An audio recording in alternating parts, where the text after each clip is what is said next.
Breaking news. Local man has become addicted to meta jokes. As his channel became more and more barren, as uploads turned into live streams and ideas came rarely, local citizen the Big MWE decided to retreat into a dangerous substance known as meta humor. Here we have the Big MWE himself.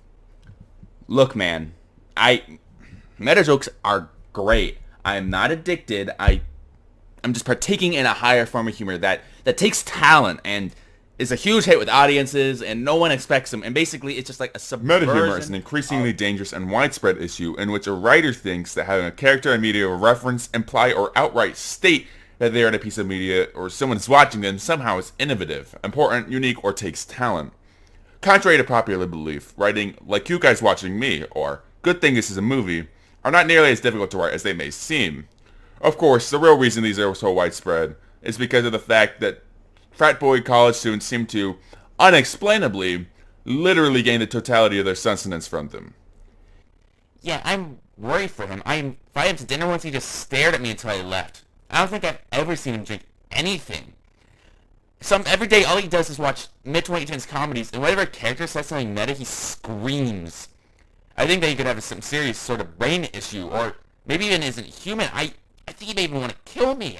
That's I need right. help. Because they saw one good meta joke, or more likely, they had never seen it before and so caught them off guard and they thought of it as a genius subversion, these people now have a delusion that doesn't allow them to admit that maybe that one fourth wall broke wasn't actually all that good.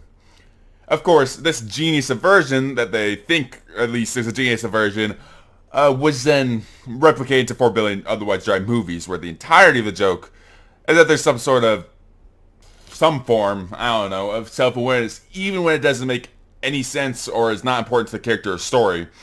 Of course, there are some good meta jokes, obviously, but it also often ends up being a crutch the writers use to ensure at least one dude who has probably only seen 4 movies, but has at least seen each of those 5 times, can think of it as important and deep. Still, let's ask the Big MWE about how he got into this mess.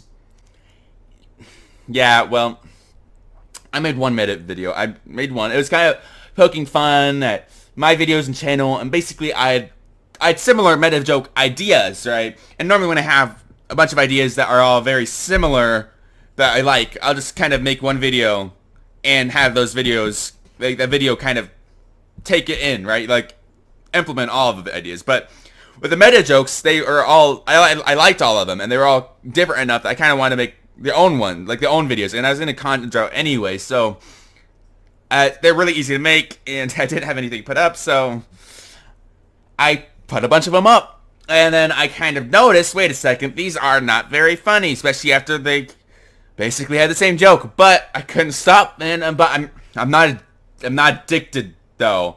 But basically, this should be the last one because, well, I mean, some of the fun isn't even in this video because I did all the meta joke videos things like a month ago anyway.